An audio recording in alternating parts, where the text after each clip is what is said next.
Hello मेरे political science achievers, कैसे हैं आप सभी। आई होप दोस्तों आप बहुत अच्छे होंगे और मन लगाकर अपनी तैयारी कर रहे होंगे। दोस्तों एक बार फिर से स्वागत है आपका लोक प्रशासन MCQ 800 प्लस सीरीज़ में, जिसमें हम 800 प्लस MCQs करने वाले हैं। आज हम लोग इसका पार्ट 6 करेंगे दोस्तों, और हम लोग 140 तक के क्वेश्चंस जो हैं वो कंप्लीट कर चुके हैं। अगर आपने वो वीडियोस नहीं देखे हैं तो आप उन्हें भी चैनल पर विजिट करके देख सकते हैं। आज हम 141 से स्टार्ट करेंगे। स्पीड थोड़ी सी ज़्यादा रखेंगे क्योंकि हमें अभी 800 क्वेश्चंस कवर कर रहे हैं, और बाकी भी जो सब्जेक्ट बाकी भी जो वो हैं शाखाएं उनका भी पढ़ना है, जैसे IR भी करना है, अभी इन सब के भी करने हैं। तो इसीलिए हम थोड़ी स्पीड तेज़ रख के करेंगे। अगर आपका कोई भी फीडबैक या सुझाव हो तो आप मुझे कमेंट बॉक्स में कर सकते हैं। तो चलिए बिना देर किए शुरू करते हैं। हमारा पहला क्वेश्चन देखते हैं आज।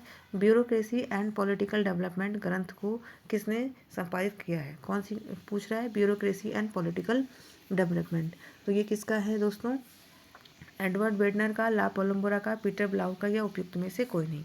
तो राइट आंसर क्या हो जाएगा दोस्तों, ब्यूरोक्रेसी एंड पॉलिटिकल डेवलपमेंट किसका है, तो ये है ला कोलम्बोरा का। ठीक है, चलिए आगे बढ़ते हैं।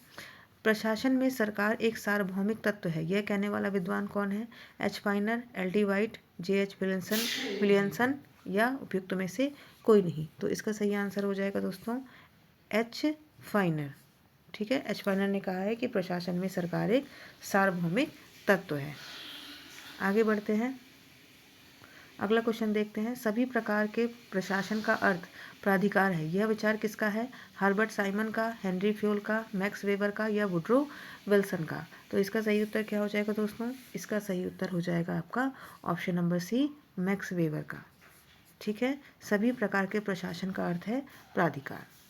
अगला देखते हैं, विकास प्रशासन के लक्षण हैं। परिवर्तनोन्मुखी, विकासोन्मुखी, जनता की समस्याओं के प्रति अधिक से अधिक कार्योन्मुख, या उपयुक्त सभी। तो क्या हो जाएगा इसका राइट आंसर दोस्तों, इसका राइट आंसर हो जाएगा ऑप्शन नंबर डी, यानी कि ये उपयुक्त सभी बातें लोक प्रशासन के विकास प्रशासन के लक्षण हैं। ठीक है, तो विकास प्रशासन की बात अगर भारत में करें तो सबसे पहले किसने करी थी दोस्तों, तो यूएल गोस्वामी ने। ठीक है, विकास प्रशासन की बात सबसे पहले करी थी यूएल गोस्वामी ने।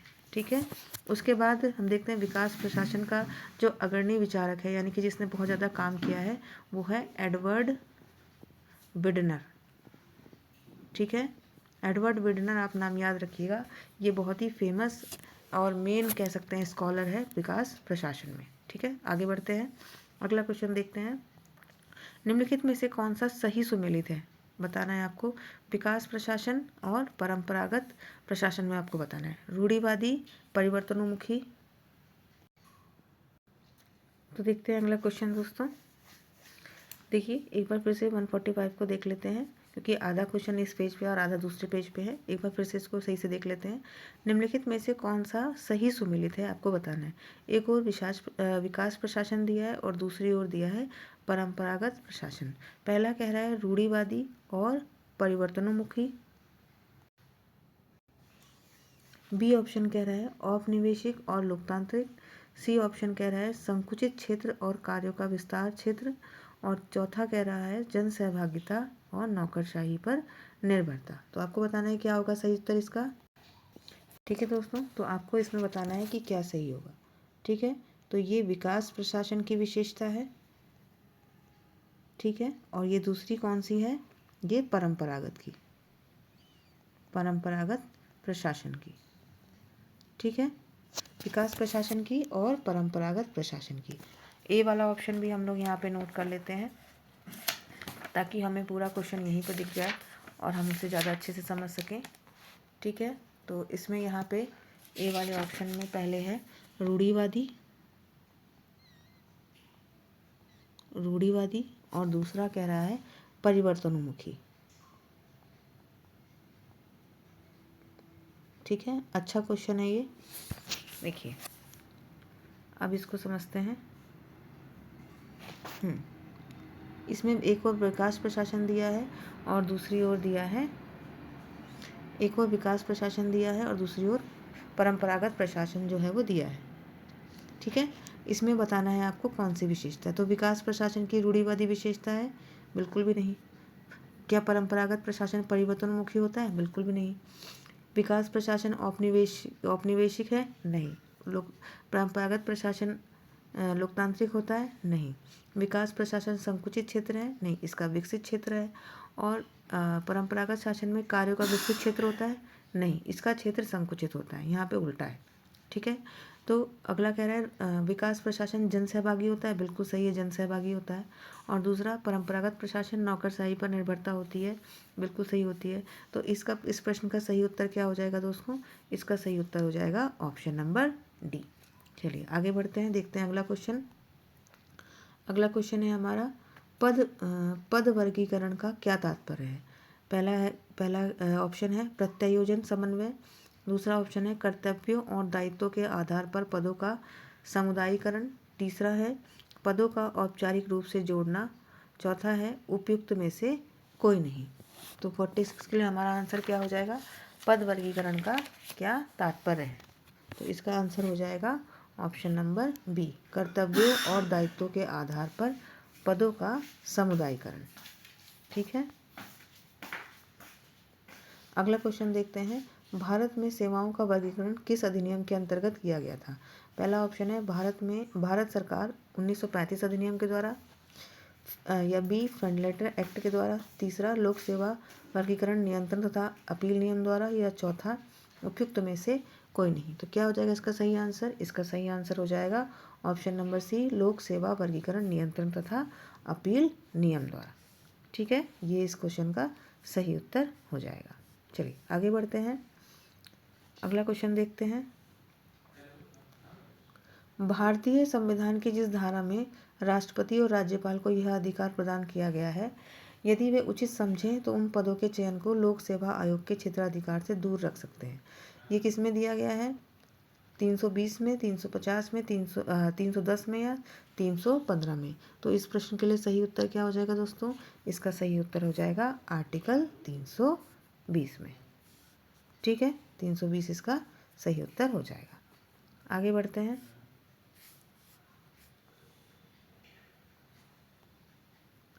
प्रशिक्षण का मूल उद्देश्य कर्मचारी को अपने कार्य के प्रति क्या करना है? दक्ष बनाना है, उदासीन बनाना है, साधारण जानकारी प्रदान करना है, कार्यालय में प्रचलित परंपराओं का ज्ञान प्रदान करना है। क्या होगा इसका सही आंसर? इसका सही आंसर हो जाएगा ए, प्रशिक्षण क्यों दिया जाता है? अपने कर्मचारियों को दक्ष बनाने के लिए। ठीक है,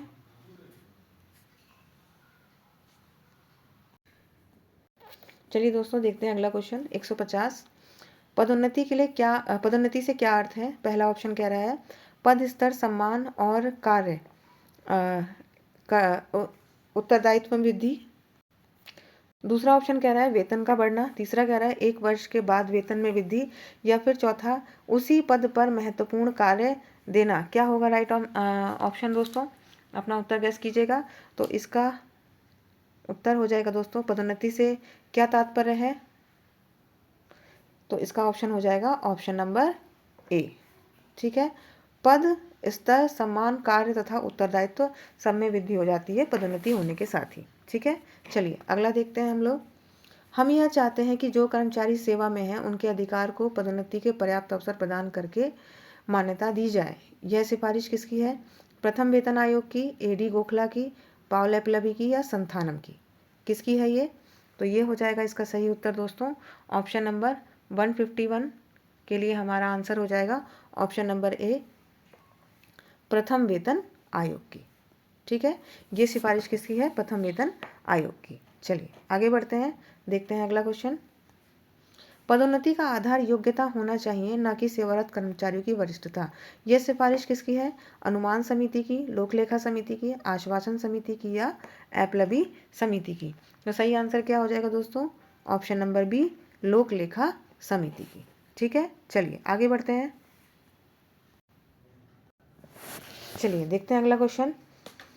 व्यक्तित्व तालिका पद्धति के जनक कौन है? जेबी प्रोब्स्ट, एपलबी, मिलफॉर्लेट, या हरमन फाइनर? कौन है? क्या होगा इसका सही उत्तर दोस्तों? तो इसका सही आंसर हो जाएगा ऑप्शन नंबर बी, एपलबी। ठीक है, चलिए आगे बढ़ते हैं, देखते हैं अगला क्वेश्चन। अगला क्वेश्चन है निम्नलिखित में से कौन सा पदोन्नति का उदाहरण है? पहला ऑप्शन है एक लिपिक को डाक डिलीवरी के कार्य से हटाकर कैश पर बिठाना, या दूसरा एक प्रवक्ता को एक छोटे कॉलेज से बड़े कॉलेज में नियुक्त करना, या फिर तीसरा एक प्रवक्ता को विभागाध्यक्ष नियुक्त करना, या इनमें से कोई नहीं।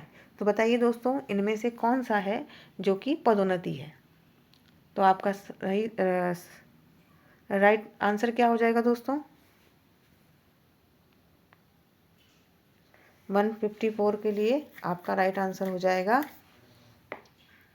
ऑप्शन नंबर डी, इनमें से कोई भी नहीं।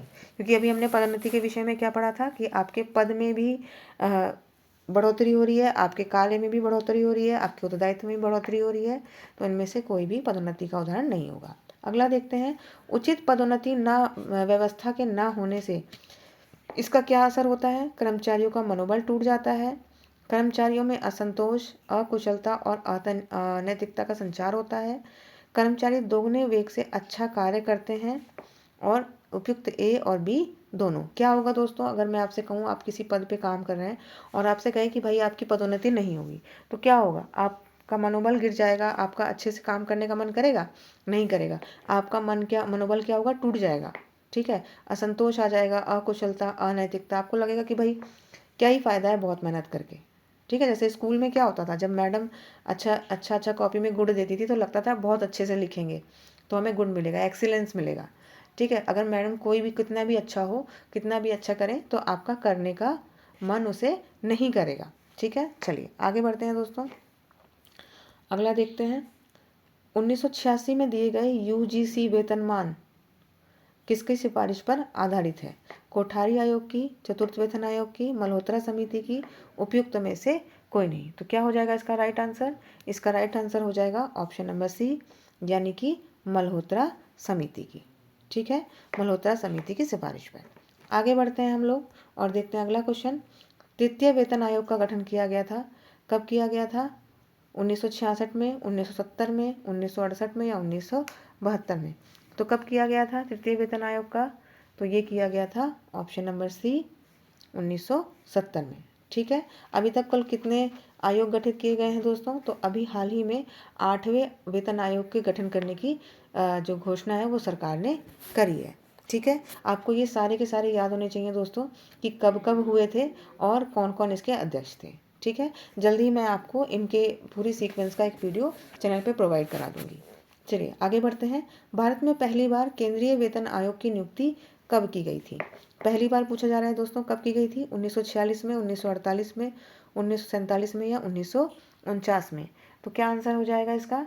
158 के लिए आपका आंसर हो जाएगा 146 में। ये कुछ गलत है आंसर दोस्तों, 146 नहीं होगा, इसका आंसर 146 नहीं होगा, बल्कि इसका आंसर मेरे हिसाब से नहीं दोस्तों, मैं थोड़ा सा कंफ्यूज हो गई थी। इसका जो ऑप्शन होगा ना, ऑप्शन ए ही सही होगा। 46 47 में थोड़ा सा कन्फ्यूज़न हो गया था मुझे, 46 ही होगा। पहला वेतन आयोग जो था ये किसकी अध्यक्षता में बना था? तो ये बना था श्री निवास जी की अध्यक्षता में। ठीक है, श्रीनिवास जी की अध्यक्षता में बना था। चलिए हम थोड़ा सा इनको डिस्कस कर लेते हैं। पहला वेतन आयोग जो था 1946 में बना था और 1947 में अपनी रिपोर्ट दी थी इसने। ठीक है, इसीलिए थोड़ा सा भ्रम हो गया था मुझे। ठीक है, तो पहला जो वेतन आयोग था वो श्री निवास जी की अध्यक्षता में बना था। दूसरा बना था जगन्नाथ दास की अध्यक्षता में। ठीक है, चलिए थोड़ा सा इसको अलग कर लेते हैं ताकि समझ में आए। ये पहले हो गए, ये दूसरे हो गए। ये कब बना था? 1957 में बना था। इसके लिए मैं अलग से दोस्तों वीडियो बना के प्रोवाइड कर दूंगी आप लोग को, तो आसानी रहेगी याद करने में, क्योंकि आपको मुझे लगता है कि सारे ही क्रम से याद हो जाने चाहिए, क्योंकि क्रम से लगाने को भी आ सकता है और बीच में से भी कोई सा भी पूछ लिया जाता है। तीसरे हैं जस्टिस रघुवीर। ठीक है, तीसरे जस्टिस रघुवीर हो गए, जो कि 1970 में बना था। उसके बाद चौथे नंबर पे आपके कौन हो गए? चौथे नंबर पे आ गए पीएन सिंघल, और ये कब बना था? 1983 में। ठीक है, पाँचवें नंबर पे कौन आ गए? पाँचवें नंबर पे आपके आ गए जस्टिस एस रत्नावेल पांडियन लिख दे रही हूँ मैं, पांडियन हो गए। पांडियन ये कब बना था? ये बना था 1994 में। ठीक है, और छठे कौन हो गए? छठे हो गए justice B N Krishna, B N Krishna, B N Krishna. और ये बी एन कृष्णा वाला कब बना था? 2006 में। ठीक है। उसके बाद 7वें वेतन आयोग के अध्यक्ष कौन है? जस्टिस ए के माथुर, ए के माथुर। ठीक है। और ये कब बना था दोस्तों? तो ये बना था 2013 में। ठीक है। और हाल ही में नए वेतन आयोग के गठन की जो वो है घोषणा है वो कर चुके हैं, वो सरकार कर चुकी है। आप मुझे बताएंगे कि इसके अध्यक्ष किसको बनाने की बात चल रही है। ठीक है। चलिए आगे बढ़ते हैं हम लोग और हम देखते हैं अपना अगला क्वेश्चन। अगला क्वेश्चन है, निम्नलिखित में से कौन एक देश है जो हड़ताल करने के अधिकार की आज्ञा देता है? फ्रांस, ऑस्ट्रेलिया, जापान, उपयुक्त में से कोई नहीं। तो क्या हो जाएगा हमारा राइट आंसर दोस्तों? क्वेश्चन नंबर 159 के लिए हमारा राइट आंसर हो जाएगा ए, यानी कि फ्रांस जो है वो हड़ताल करने का अधिकार देता है। आगे बढ़ते हैं और देखते हैं हिटलेवाद। हिटलेवाद क्या है दोस्तों? लोक सेवकों तथा राज्य के प्रतिनिधियों के मध्य होने वाला विचार विमर्श, या दो देशों के राजनीतिज्ञों के बीच विचार विमर्श, या ए और बी दोनों। क्या होगा इसका सही उत्तर? तो इसका सही उत्तर हो जाएगा दोस्तों ऑप्शन नंबर ए। ठीक है। चलिए आगे बढ़ते हैं हम लोग और देख लेते हैं अगला क्वेश्चन। केंद्रीय सतर्कता आयोग ने एक बार भ्रष्टाचार के कितने रूपों की पहचान की थी दोस्तों? ठीक है। 17, 37, 27 या फिर 47। क्या होगा इसका राइट आंसर? तो इसका राइट आंसर हो जाएगा ऑप्शन नंबर बी। कितने बताए थे? 27 बताए थे। अगला क्वेश्चन देखते हैं। अगला क्वेश्चन है, सरकार वित्त है, यह विचार किसका है? मनु का, महात्मा गांधी का, लॉर्ड जॉर्ज का, या इनमें से किसी का भी नहीं। तो सही आंसर क्या हो जाएगा? ऑप्शन नंबर सी, सरकार वित्त है किसने कहा है? लॉर्ड जॉर्ज ने। अगला क्वेश्चन देख लेते हैं। वित्त तथा प्रशासन का चोली दामन का संबंध है और इन्हें प्रशासन से वैसे ही अलग नहीं किया जा सकता जैसे मनुष्य से उसकी छाया को पृथक करना संभव नहीं है। यह कथन किसका है? अशोक चंदा का, कौटिल्य का, फ्रेडरिक टेलर का, या एल.डी. वाइट का। तो क्या हो जाएगा इसका राइट आंसर? इसका राइट आंसर हो जाएगा option number C, Frederick Taylor का। ठीक है। चलिए अगला क्वेश्चन देखते हैं। 164, बजट शब्द की उत्पत्ति किस भाषा से हुई है? रूसी से, जर्मनी से, अंग्रेजी से, या फिर फ्रांसीसी से? आपको बताना है किससे हुई है। तो ये हुई है दोस्तों फ्रांसीसी भाषा से हुई है। ठीक है। वित्त प्रशासन की जिम्मेदारी किसकी है? कार्यपालिका की, संसद की, लोकसभा की, या फिर न्यायपालिका की? तो आपको सही उत्तर बताना है। क्या होगा इसका सही उत्तर? तो इसका सही उत्तर हो जाएगा ऑप्शन नंबर ए, कार्यपालिका की। ठीक है। चलिए आगे बढ़ते हैं हम लोग, देखते हैं अगला क्वेश्चन। भारत में केंद्रीय स्तर पर बजट प्राय किस माह में लोकसभा में पेश किया जाता है? जनवरी में, मार्च में, फरवरी में, या फिर अप्रैल में? तो सही उत्तर क्या हो जाएगा दोस्तों? 166 का बी, यानी कि फरवरी में। ठीक है। कौन सी डेट को किया जाता है दोस्तों?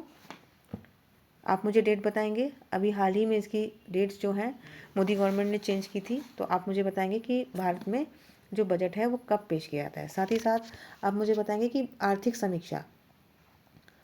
समीक्षा जो है वो कब पेश की जाती है। चलिए आर्थिक समीक्षा बता देती हूँ। ये बजट पेश होने से एक दिन पहले आती है। ठीक है। एक दिन पहले आर्थिक समीक्षा जो है वो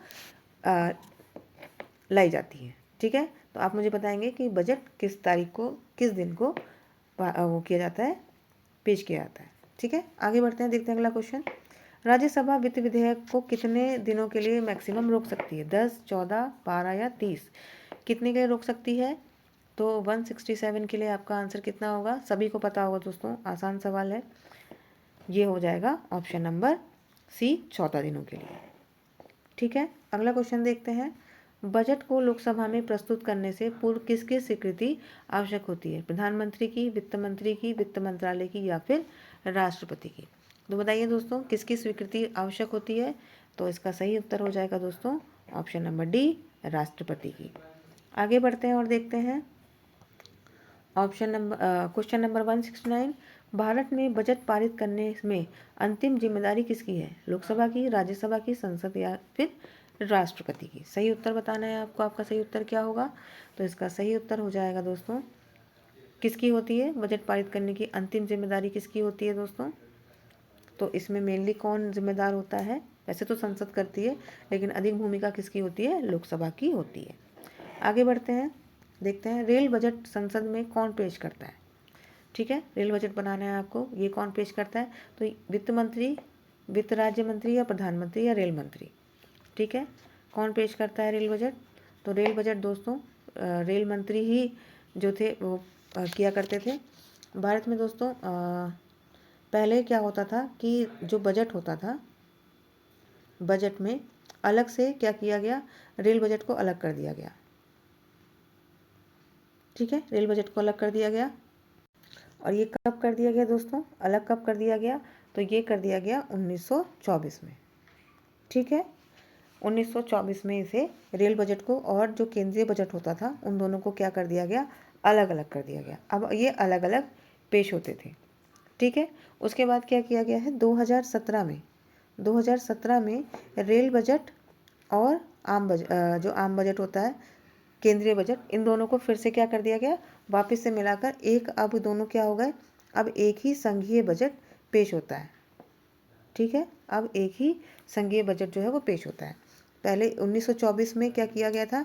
दोनों को अलग किया गया था, और 2017 में दोनों को वापस से मिला दिया गया है। इसको याद रखेंगे आप।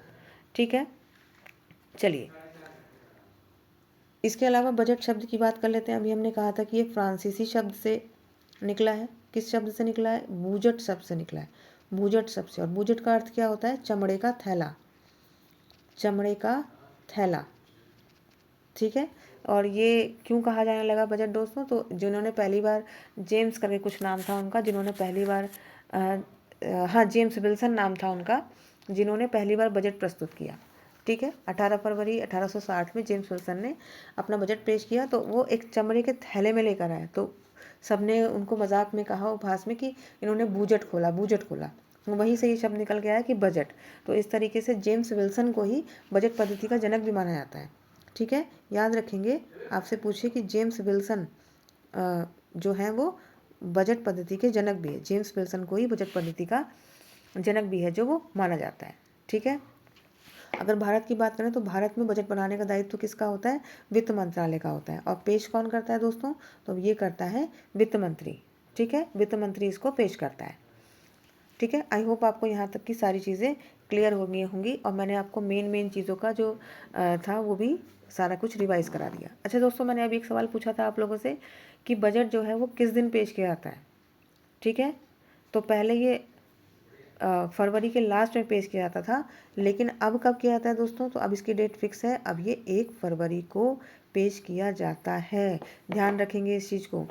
ठीक है, और मैंने जैसा कि बताया कि आर्थिक समीक्षा जो है वो एक दिन पहले आती है, यानी कि वो कब आ जाती है? 31 जनवरी को। ठीक है, तो सारी चीज़ें जो यहाँ पे मैंने बताई है वो आप चाहे तो अलग से नोट डाउन कर लीजिएगा, या फिर आई होप आपको सब पहले से पता होगा, आपका रिवीजन हुआ होगा, तो उन्हें सबको अच्छे से याद रखिएगा। यहाँ पे गलतियाँ नहीं होनी चाहिए। ठीक है, चलिए आगे बढ़ते हैं, देखते हैं अगला क्वेश्चन। राजस्व व्यय से क्या अभिप्राय है? सरकारी विभागों, सेवाओं आदि पर व्यय जिससे परिसंपत्ति का निर्माण नहीं होता, या जिससे परिसंपत्ति का निर्माण होता है, या फिर उपयुक्त दोनों। तो राजस्व व्यय क्या होता है दोस्तों? आपको अपना आंसर बताना है कि राजस्व व्यय क्या होता है। तो इस प्रश्न के लिए सही उत्तर हमारा क्या हो जाएगा दोस्तों? वो हो जाएगा ऑप्शन नंबर ए। ठीक है, सरकारी विभागों, सेवाओं आदि पर व्यय जिससे परिसंपत्ति का निर्माण नहीं होता। ठीक है, चलिए ठीक है दोस्तों, तो आज के वीडियो में हम लोग इतने ही क्वेश्चन करते हैं। 170 तक क्वेश्चन कवर कर लेते हैं। आगे हम लोग अगले वीडियो में कवर करेंगे। तो दोस्तों, अगर आपको वीडियो अच्छा लग रहा हो तो आप इसे लाइक कीजिएगा, अपने दोस्तों के साथ शेयर कीजिएगा, और अगर आपको कोई भी डाउट हो, कुछ भी अगर आप पूछना चाहें तो आप कमेंट बॉक्स में ज़रूर अपना फीडबैक दे सकते हैं, या फिर मुझसे पूछ सकते हैं। मैं पूरी कोशिश करूँगी आपके डाउट्स को क्लियर करने की। तो चलिए दोस्तों, मैं मिलती हूँ आपसे अगले वीडियो में, अगली इन्फॉर्मेशन, अगले क्वेश्चंस या फिर अगले कंटेंट के साथ। तब तक आप मन लगाकर अपनी पढ़ाई करते रहिए। नमस्कार दोस्तों।